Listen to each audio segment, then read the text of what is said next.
BitClout is so sus. Like, genuinely, it is a sussy baka. And I don't like it. But any sort of like altcoin right now on the market, like Logan Paul, love everything that he does other than where he is in the crypto pool right now.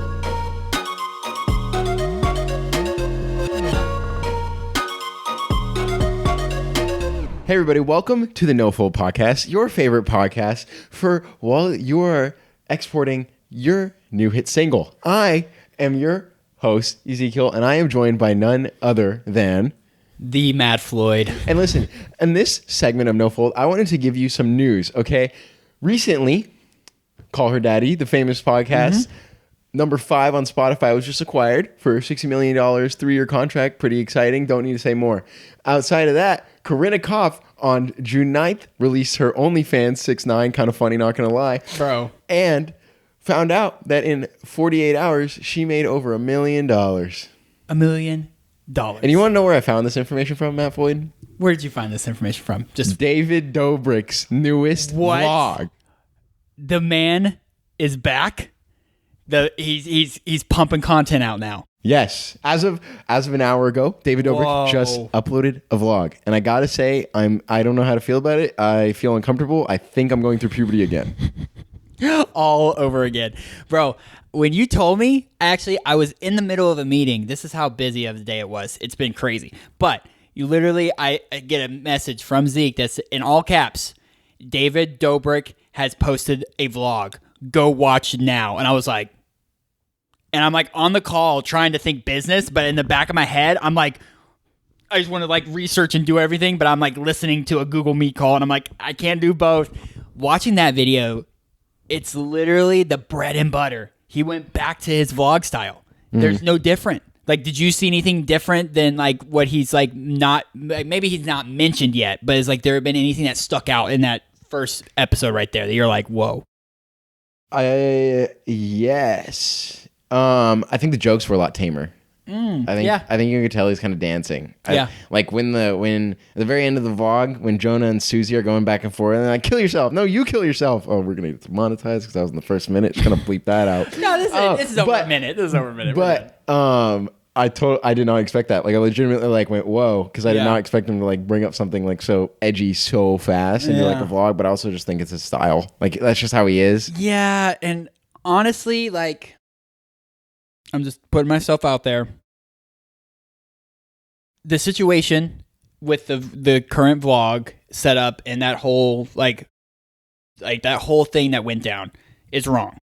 No way around it. He's also a human that deserves like understanding, and he knows he messed up.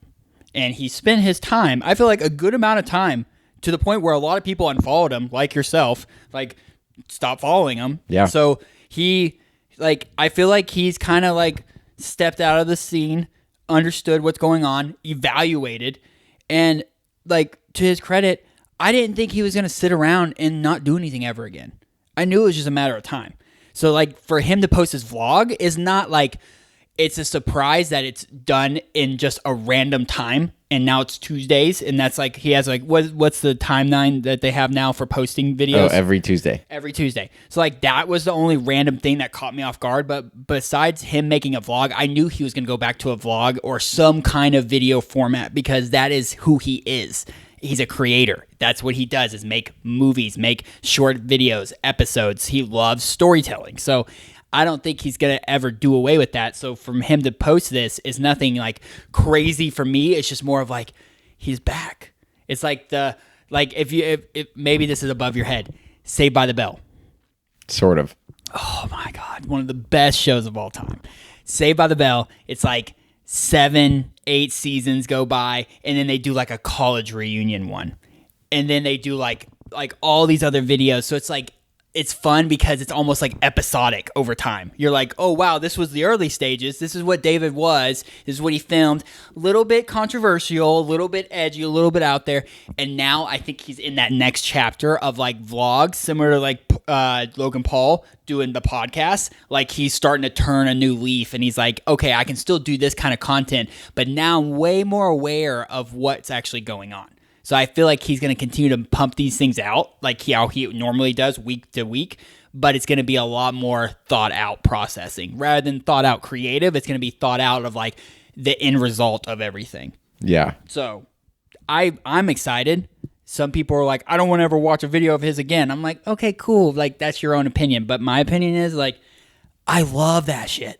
Like, I love the vlog. I love like the craziness. You don't know what's going to happen. So for me, it was almost like my heart kind of got happy because it was like, it's okay. Nostalgic. Yeah. But then he's also like, he's doing what he's supposed to do. Like, the vlog wasn't a bad thing. It was just the situation from a vlog, not the vlog itself. The vlog itself created happy moments for millions of people all over the world every single week. It was just a situation that went wrong and no one addressed it. No one knew how to address it and no one wanted to speak up. So that's what went wrong, was the situation, not the entity, the creative thing itself, the vlog. There was nothing wrong with that. People do that every day. That's like their way of you looking into their life. I think that's super cool. So for me, I'm happy that he's back. I'm happy that he's able to find this and he's not going to be like not ever doing anything creative again because of one big mistake.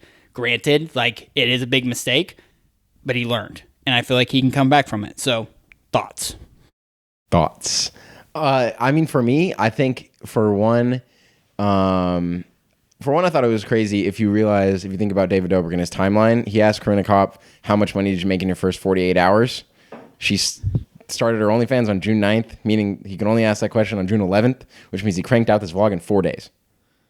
Outside of, who knows, the timeline could be like Mix Mash and he could have gone to Hawaii before. I don't think he did because that's just like his culture. Like I guarantee he just went, in 2 weeks, I'm going to make a vlog. And then he just went for it. And that's just how he operates. It doesn't like plan things out super crazy.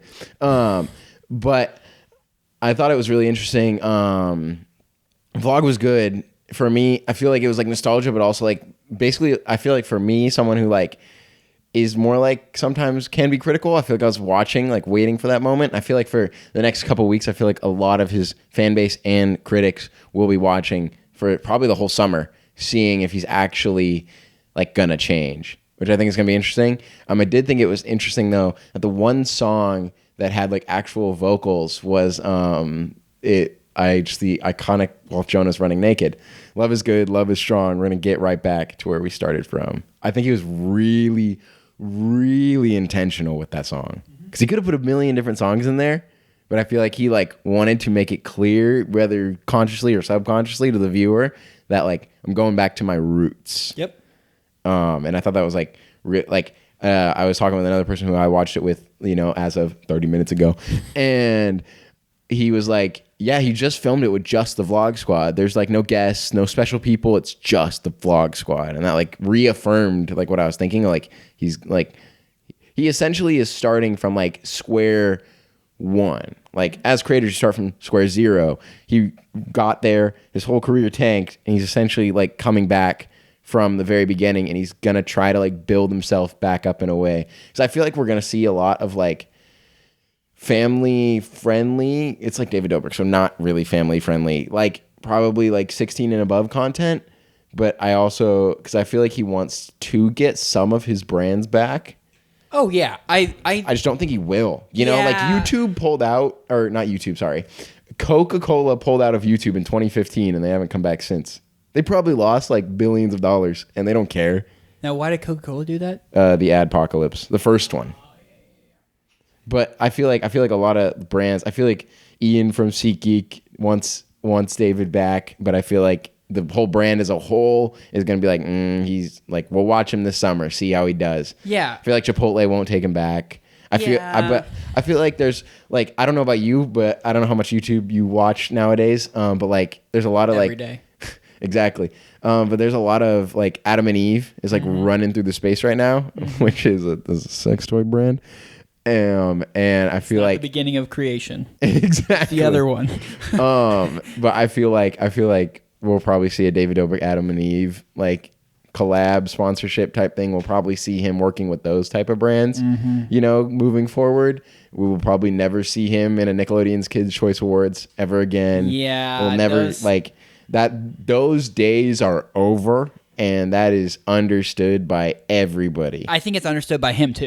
Yeah. I really think. Well, I mean, everybody includes him. Yeah, but like I don't think he's going to even try to attempt to go after those brands. I think this is going to be a new David in the essence of like when Logan Paul, like this last week, hearing him about the fight and the breakdown of how everything went. It was really cool on his podcast that he talked about how some fighters are very, very underpaid. Like UFC. Yeah, why do you have this mask on? Do you think I'm going to like give you something? It was genuinely because I was standing at the bottom of your stairs waiting to get into your apartment, not dissing the apartment or not dissing you, but I'm dissing kind of the apartment. I was sitting there and dude, I like turned because there was a person, I didn't want to make eye contact with them, turned, got the biggest whiff of who knows what came out of someone's body, and I threw that mask on, and I was like, I am not taking this in. And then it just kind of stayed on. Yo, because that's like worse than COVID-19. Dude, straight up, that's probably where it started, right there in that corner. I was not prepared for it. Some kind of just smell that you're like, dude, that's not human. Dude, it was human, but Portland has this way of producing some of the weirdest This is very smells. true. Very true of all places. But back to the point, it was cool for him to break down on the podcast that the fighters, a lot of UFC fighters are very underpaid. And when it considered like other sports, like unless you're a prize fighter, like a lot of the industry as a whole is very underpaid. And he thought it was cool that like certain fighters are now starting to do more content creation and like going into that whole segment. And I was like, this is really cool because he's able to like turn a new leaf, come back from the whole Japan situation, make a vlog, here and there. And then from that vlog, started a podcast. And that podcast has become one of the biggest podcasts in the world. And now he's fighting and doing like UFC stuff. So I think... Boxing stuff, not UFC stuff. They want to do UFC. No, they don't like Dana White.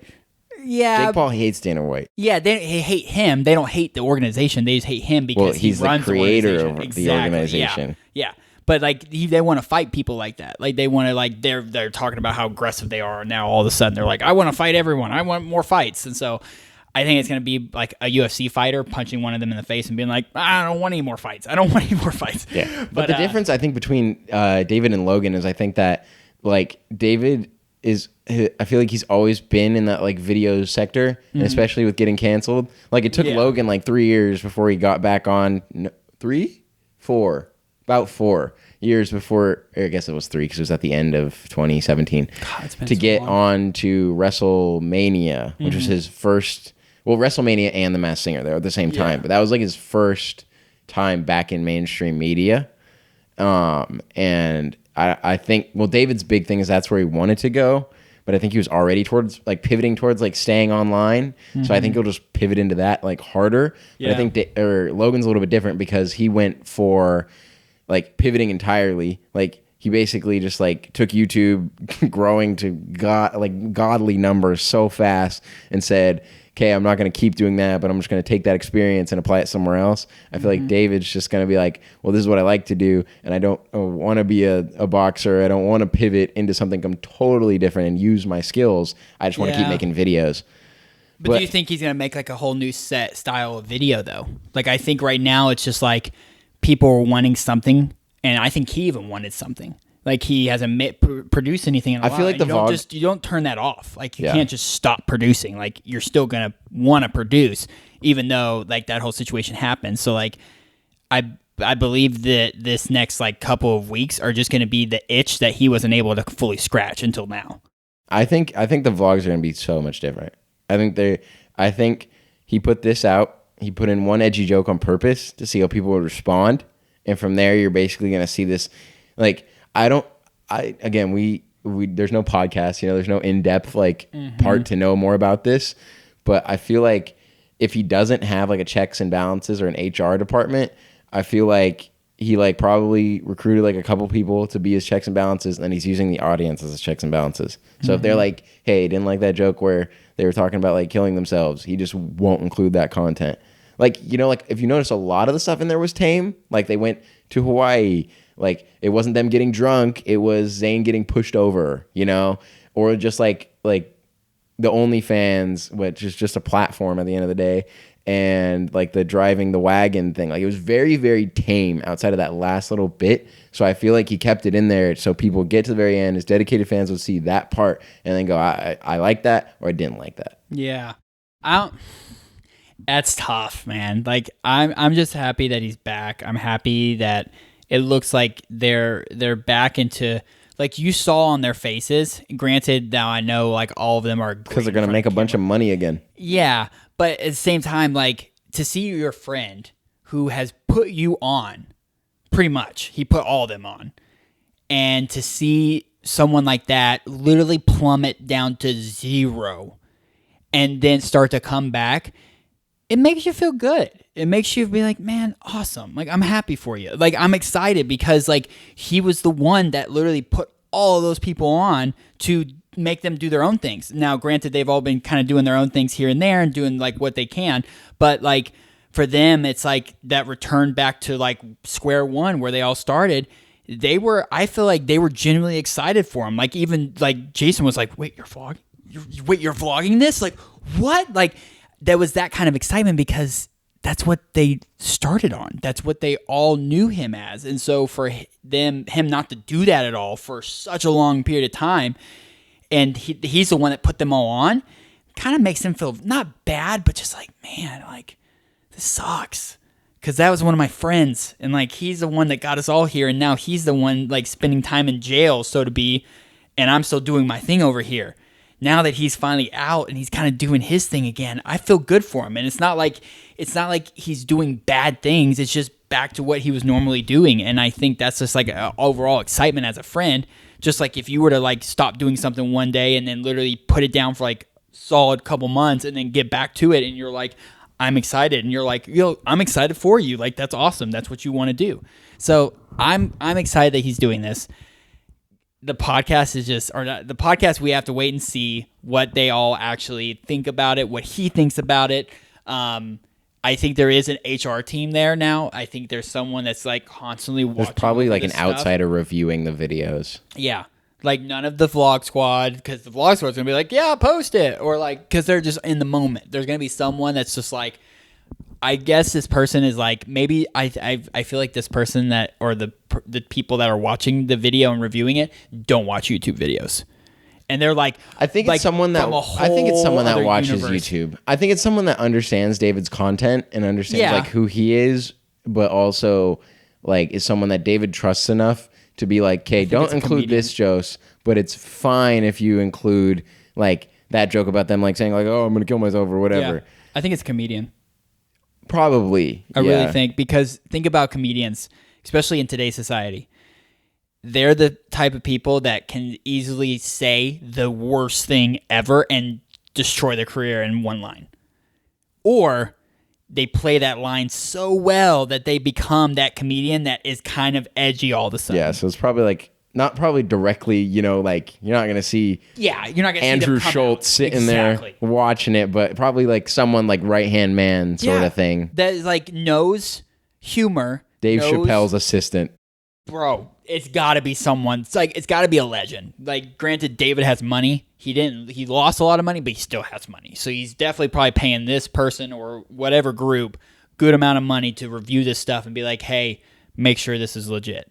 And if I cross the line, let me know. Because they're going to be the ones that know if you cross the line or not, of all people. Other people are going to be like, oh my God, that's like horrible. Like you said, even that one joke about killing myself. I'm like, oh my gosh, like that's horrible. Like, yeah, but there's also comedians that like use that as like pivotal points within their own like stories and storytelling as comedian stuff. So I feel like it's someone that lives that line of edginess and has been doing it for a long time. And it's like, yo, this is the line you can't cross. Not yet. Yeah. Maybe eventually, once people see more and more of your content and see this kind of, like you said, the elusive one or two like low blow punches that are like, I don't know how I feel about that. If he does enough of those, I feel like that's when he's going to find his lane, and then that's going to be David's style. Just like Logan didn't do kid stuff anymore. Like for a while, he was doing all these challenges. Now he doesn't do those challenges. When he started back, he was actually like doing crazy, crazy big stunts to get the views, or like completely off topic stuff that he has never done before. And Yeah. you're like, oh, wow. Okay, cool. But like, he doesn't care anymore. He's just like, yeah, I say what I want, do what I want, and that's it. Same thing like his brother. So I feel like we're going to see David like that, not right now, but eventually evolve into that lane of like, hey, I did this, f***ed up, learned my lesson. Now I'm doing this. I'm not doing something completely different. I'm not going to be like a fighter. I'm not going to be like a blackjack dealer or something like that. I'm going to still be doing content online, but it's going to be in this kind of genre. And it's just going to be how it is. And either people are going to love it or hate it. And that's the end of the day. Either way, he's still going to be putting out those videos. True. I also think we're going to see him pivot in the way that he makes his money.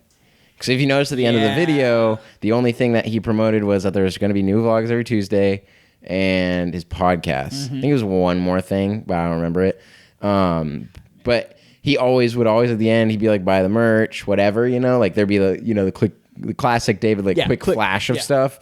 And then like, of course, he's not going to be making money from like doing the dodgeball tournament hosting or any of that stuff. I think we're going to see like a big probably pivot into like a new brand, maybe. I mean, he stepped away from Dispo. If he promotes Dispo will fail if he promotes it. Like, is Dispo still alive? Yeah, it's still like it's gonna become like a Tumblr, 100%. Okay. Like I can see a big but really niche social media. Yeah, I can see that. Not Tumblr as in the way of like furry porn, but like wait.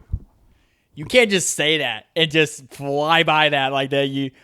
What is this? Tumblr is a Tumblr is basically just a porn site now. Are you serious? Yeah.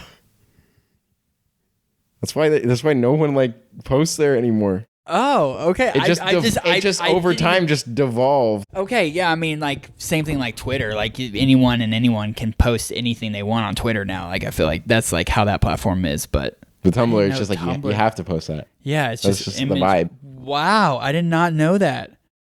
Yeah. At first, I thought you said furry porn. I was like, that's exactly what I said. Oh, you did say that. I think you're just talking about porn in general. Whoa. Okay. All right. Cool. I did hear right. Wow. Okay. That's something I did not know. But on that topic, I think David Dobrik will be in his own like lane, you know, and whatever that means, you know, maybe David Dobrik OnlyFans, you know, maybe we'll see Corinna and David finally going at it, you know, big collab. Bro, I would die of all because she's been trying to get with him for years now. Exactly. But that was because of his money. Now she has more money. Yeah, it's true. So you could tell she was kind of like, whatever. Imagine it though. She's just on Twitter. You're scrolling through, and then you see Double D gets the double Ds. You know what I mean, bro? It's game. That's game. It's over. Instant. Another $5 million. Bro, there's gonna be brands from the wazoo coming from like overseas, being like, "Yo, here's our money. Take it." Exactly. Like, oh my gosh, bro, get the double Ds. That's a good one. That's clever. Props to you. That was good. It's gonna be pretty great. That was quick. But like overall, I'm happy that he's doing the videos. I'm happy that he's getting out there and doing stuff. I think he's going to continue to blow up just as much as all these other creators are. And you're going to see, I feel like, more chapters and more differences within videos across all content. Like, I think because of David, because of Logan, because of these other people really getting like found and been like almost canceled to the point where they won't come back, I feel like there's going to be a wave of creators. Like, I can't wait to see 2021 in review. Because I feel like he was such a big monument for 2020. And so it's just like one of those things that like when you see stuff like that happen, you're just like, oh, like it affects the whole platform. Mm-hmm. And I feel like people are going to upload videos now in a very different way. One, either I don't care, YouTube, what you do, what you say, who says what, Nelk Boy style, we're making our own money, or vice versa. And it's like you are bowing down to the YouTube gods every week, praying that they don't find something or someone doesn't comment on something. Or you're somewhere in the middle. Exactly. Or you're right in the middle and you're just like, mediocre content, but I want to try this, but I feel like it's just too much. Like it's going to be a constant. And I think it's only on YouTube. TikTok's not there. YouTube, or not YouTube, Twitter, Facebook, nah. But I think YouTube is that one platform where it's like you're either hot, cold. If you're lukewarm, you kind of like you can't really grow. You have hits and misses. Exactly, you'll hit that cap. Right now, TikTokers are leaning on more on the troublesome side of YouTube, whereas like good golden YouTubers like Ryan's Toy Review is going to continue to freaking blow up every week, and people are like, we need to end Ryan's Toy Review. He's taking over the world slowly and surely. Hey man, he's making millions of dollars, bro. So how old is he? 8? I think so. His parents. We could make a whole episode talking about Ryan's Toy Review, but his parents are just like probably some of the smartest people on YouTube. I think Elon Musk. You know, he only works an hour a week. Oh yeah, I believe it. Like he's a kid. What is he gonna do? He's gonna film in front of the camera. But his parents, they're up there and like I feel like they're like Illuminati style. Like they're like flying all these people in and they're like, well, what should we do about this? And they're like, yeah. And Ryan has no idea that all these meetings are going on. I think they're meeting with like presidents, like mayors, officials, high up in government. And they're like, we should try this, but low key do this. Because have you ever watched a Ryan's Toy Review? Watched like full one. Exactly. Like 3 years ago. Exactly. That's the whole point. No one watches that stuff but kids. And it's funny when the little things in those videos that like, you're like, should he be saying that? Or is that okay? Or why is my like 5-year-old watching this? And they love him to the point where they treat him like a god. Like people are like, Ryan's Toy Review. Oh my God, we got to get that. Like, bro, don't tell me that there's not some legit person coming into their house or into their studio and being like, we do this, millions of dollars. We do this, not millions of dollars. Do this, every kid will bow down to your kid. Probably. I feel like because none of us, I haven't watched a video. I haven't watched a Ryan's Toy Review. I just see it, but then I look at the money and I'm like, jeez, like. Kids' content's crazy, but we'll have to get into it into another episode. So I'll have to do some more research. Yeah. There's this one channel I know about. I think they're called like Nico and Vinny. They went from Jake and Josh kind of reboot. They're 5 and 8 or whatever. They're siblings. They went from 10 to 50 mil in like a year. One or two of their videos has 1 billion views. Bro, and I have trouble making one YouTube video. Exactly. But it's crazy. Wow. Like kids nowadays, it's going to be a whole new level of content on YouTube. Speaking of that kind of content, freaking NFTs. Yeah, we said it. NFTs. I know everyone's talking about them. Ladies and gentlemen, Matt Floyd with the award of the worst segue on a podcast. Well, what are you going to do? I want to talk about Speaking of children on YouTube. No, like non-fungible tokens. Like creative stuff that doesn't make sense. NFTs. That's what I'm saying. They're a dumpster fire. Yeah, but I'm saying... last week we talked about rich people dumpster fires. This week we're talking about like Mark Cuban's dumpster fire. Bro. Literally, actually. Oh my goodness. Did you know about his Twitter thing? Explain to the people if they don't understand. You're good at this. Audio listeners, love you to death. Video listeners, wow, am I right? Wow. But Mark Cuban on Twitter endorsed a bot on Twitter that you could, if someone posted an image, you could just at the bot and it would automatically turn that into an NFT. So a bunch of people were stealing art left and right. And Mark Cuban was just so down for this. Twitter ended up like blocking the account, deleting it because of the fact that so many pieces of like artists were just getting stolen and like sold for money of probably thousands of dollars, like hundreds of thousands of dollars. No, it was a couple big item pieces that were sold. I think NFTs were a fad. Like Jenny, I'll probably make a YouTube video about it, but I think NFTs flew through everyone just has so much freaking money now that people are just willing to just drop a bunch of money. I think because of the like spike of how hard NFTs hit. Yes. I feel like a couple like Beeple stuff might hold some value for the future, but like a majority of NFTs are falling under the category of why the frick does this exist? And why do we need... Like, at the end of the day, the people that have studied NFTs and still don't like them say it best. You're paying for a receipt. That's it. Like you don't get to hold anything. That's why it's called a non-fungible, I think. Non-fungible token. Or non-fungible means that it can't be reproduced. Yes. But it's digital, so you can't hold it. There you go. There's the word. And it's like you can't put it on your shelf. You can't like do anything special with it. You literally are just like you own it. You own that one kind of, because anyone can watch the clip that you bought. Anyone can watch like, you know, you can't hide it per se.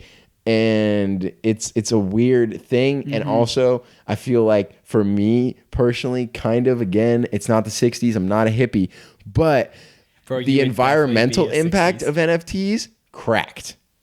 Literally, like if NFTs continued at the pace that they were when they were at peak, dude, we would probably use like 3 times the amount of energy of the country of New Zealand. We already use 1 times that amount. Like it's like the whole, I'm just honestly genuinely upset that the scammers finally got to crypto, because I was really happy they didn't for 10 years. Oh yeah. Almost 20. But like, dude, all these new like NFTs is a big one. Yep. Altcoins, dude. Like I watched like Cody Ko stuff on it when he talked a lot about it. Mm-hmm. And I haven't seen that stuff in a while. Yeah.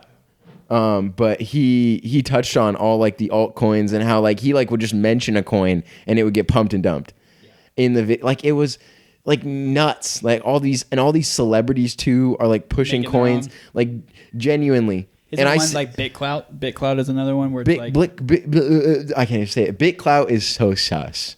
Like genuinely, it is a sussy baka, and I don't like it. But any sort of like altcoin right now on the market, like Logan Paul, love everything that he does, other than where he is in the crypto pool right now. Like if he was just like buy Bitcoin, buy Ethereum, Dogecoin to the moon, I'd be fine. But he's like, guys, like get up Starcoin. It's gonna be the biggest thing in the world. Like all these things, like it's so scummy. Yeah. And I'm seeing so many people do it. Yeah. Even I'm pretty sure Mayweather at that fight had a coin on his trunks, which would have made him a frick ton of money, but it's like so scummy because the only people that win in those situations are the creators and their friends. Mm-hmm.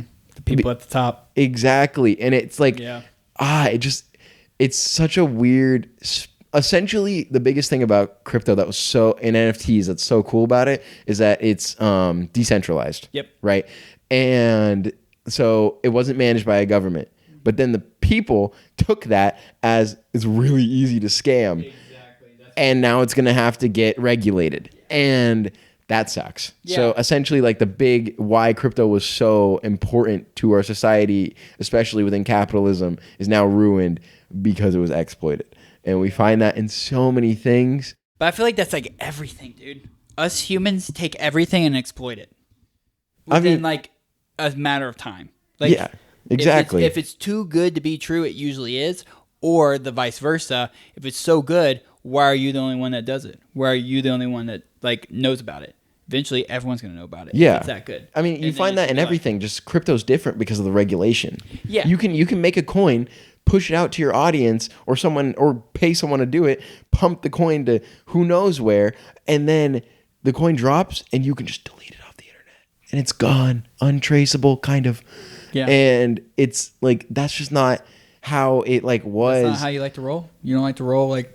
Dude, all the money out there and then gone within a minute. It's so grab the bag and run. It's just wrong. It's highway robbery. It's legalized highway robbery. The only legalized bank robbery I want to be a part of is beating Logan Paul in a boxing ring. Okay, but outside of that, it's like it's just so weird. Yeah. And for me, a Gen Zer, and I feel like a lot of us like in that space, I think a lot of us are happy to watch it like tank and fall. And honestly, the fact that old people never caught on, because dude, the amount of money old people get scammed out of, billions.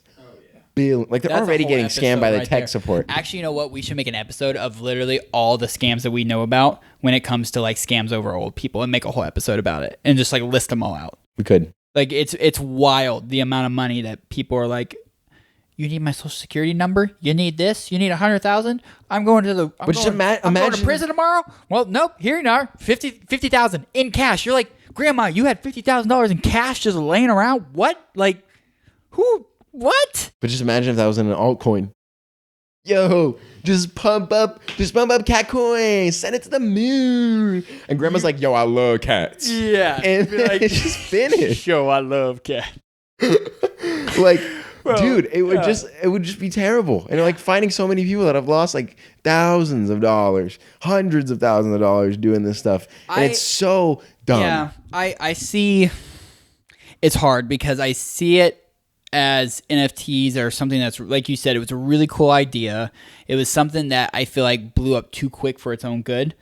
Now we're trying to kind of take a couple steps back, but we can't because it's called the internet, which you can't take steps back on. Like, it just continues to go unless forward. It gets canceled. Then it just goes back down. Exactly, it just goes back down. It doesn't retrace, it just stops. And it doesn't I go feel like anywhere. that's what NFTs did. Yeah. But for me, I want to talk about something important on the topic of NFTs, pumping and dumping and terrible people. Your ex-boss, Gary V.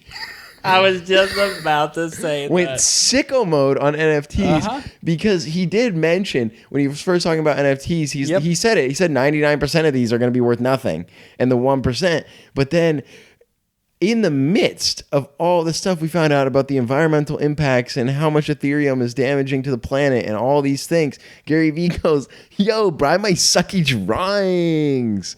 And I'm just sitting there like, how high are you? Like, what are you smoking? And can I have some when I'm at legal age? Yeah, exactly. I think it's hard because, granted, yes, he was my boss. He's a like crazy business entrepreneurial person.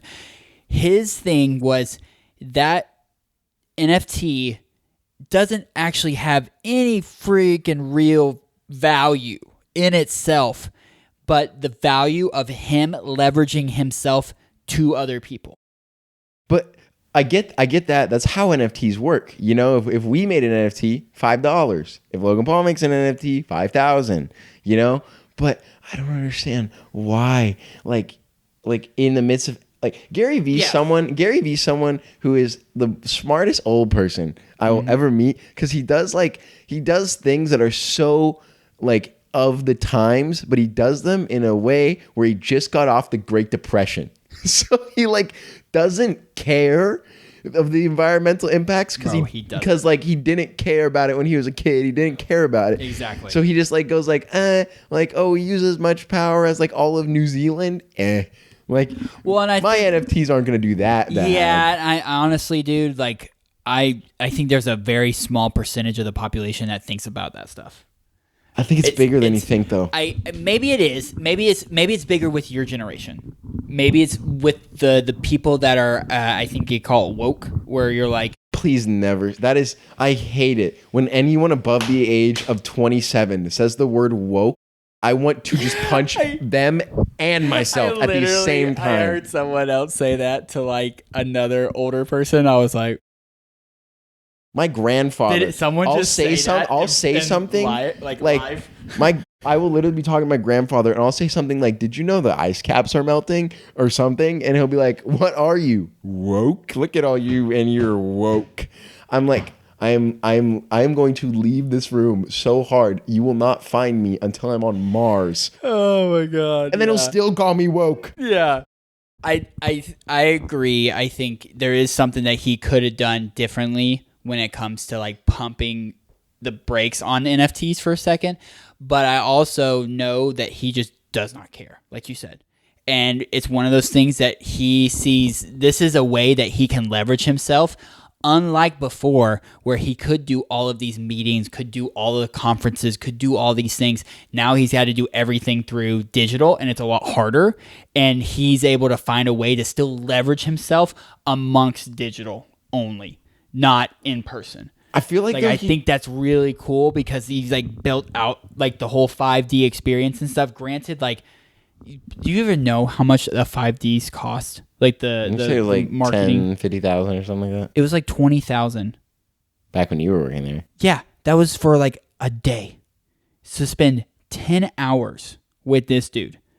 Now he's able to put that into a digital token and say, hey, you're able to like work with me for an hour. You're able to be on this call with me. Like when you're at his level of business and the people and the circle of influence that his sphere of influence that he works with on a daily basis, that you can't put a dollar amount on because there's so much knowledge in business in his sphere. And so for you to be able to have just a second is what people would pay thousands of dollars for just for one day to be able to have that. Actually, it's so weird though, because like if I was in his position, which again, I'm not, probably will be soon, but like please. NOFOLD. Exactly. NOFOLD to the moon. Buy NOFOLD coin today. Bro, we're going to get bought by Spotify. Exactly. It's going to happen. Boom. Be done. There. The audio is going to peak there. That's going to suck. Yo. They'll be like, yo, they clap sync halfway through the episode? But I feel like at his level, you can pivot so fast. I feel like he could have just pulled like an Elon Musk type of tweet and said, yo, hey, we already minted all these. Like the damage has already been done, but I'm going to put all these in a wallet. They might come back later as NFTs. I'm going to donate X amount of money to an environmental organization and release these as like framed pieces. Yeah. Like hand drawn or something, so it's still a one-off piece, still exclusive, still all these things, but he's thinking future, not like super like present. Yeah. I mean, that's like, we'll have a whole podcast talking about Gary V, but like, I feel like that's like a lot of his brand. If you just go, like, he'll just see an opportunity, go super hard at it, and then just like realize the repercussions like after everybody makes fun of him. Like, like Gary V, I'm just going to keep it real with you. If you're watching this, I'm going to look at you straight in the face here. Look at me. We're looking at you. I don't wake up every morning and shoot my parents in the face. Ever. But I'm still able to work hard. Kind of. I know that video's gone now. But like maybe think through that again, pal. The Great Depression's over. Thanks. I'm going to sell all my belongings, literally live in a box, and I'm going to make it day after day. This is the Gary V hustle. Done. Dude, my mans would put a box on wheels and sell that as a car. Like, bro, you could be this tree. You could be that freaking tree over there. Trees don't move. You have the chance to walk. Yeah, Trees can't you got a say mouth, the same. You got hands. You got an eyeball. You can make it. You can do it. Do it now. You're going to be successful forever. And you're like, his content's so interesting. Genuinely, like, so I saw him pop up. I see him pop up on my TikTok now. Ever since the whole shoot your parents in the face thing, his content's like weirdly tame now. It's like, should I go to college, Gary? Do you want to? No. Okay, then don't. Like it's not like, if I was thinking about it, my dog was dying right in front of me. Would I want to walk past him in order to get to my exam? No. I'd stop. I'd miss the exam and I'd fail college. You know why? Because there are things that I care about. There are things that I care about. It's my dying dog in front of me. Oh my God. Bro. Exactly. Working for him was awesome. The dude is unstoppable. And granted, he's probably going to be one of the most successful people in our generation. Like, easily. He does what he does. He does his style. And we'll have to talk about it in a different podcast. Yeah. Sorry for totally just cutting you off. Really? So you give me the worst ever transition period and you're literally like, well, good talk, Matt. We're going to move on to section 3. You're like, all right, cool, class. We're done. No. Don't keep talking. We're going to talk about that on another episode. So thank you so much for tuning in this week on the NoFold Podcast. We have somewhere to be. We have places to be. Multi-million-dollar deals. Bro, we always got meetings. We always got deals. Well, we actually have to leave this room to attend a thing. I'm speaking. It's a seminar, probably. Wait, you don't know. Speaking? Probably. If they hand me a mic, it's just going to be like this. Hey, guys, welcome back to the NoFold Podcast. You know how it is. I don't think but they signed up for I want to wrap this up the same way that we always do on all these podcasts, except for the second episode because we forgot. I want... The challenge. Bro. As quickly as possible. Matt, did you complete your challenge? No. And I did not either. Ladies and gentlemen, Operation Chicken Sandwich will be out by the end of this week, and his TikTok will be out momentarily. Some point. Yes. So, but I want to come back and say that I feel like we can just challenge Stack. You know, they'll come out when they come out soon. But what's your challenge for me coming into this next week? This next week is for you to have a killer guest lined up for our first guest episode. Our first guest episode? I'm not going to say when. That way I don't want to like prove anyone wrong. Or actually, should we say when? That way we have a deadline to be like, yo, by this podcast. I feel like we'll keep them on their toes. I feel like it'll keep them on their toes more if they're just like, when they're going to have the guests. They're going to have a guest. Okay, and it's going to be epic. First guest we have. It's on you. Boom. Boom. Done. Then my challenge for you, Matt. Take it easy. He tried. Every time he tries to run from his challenge. You. For you. I want you.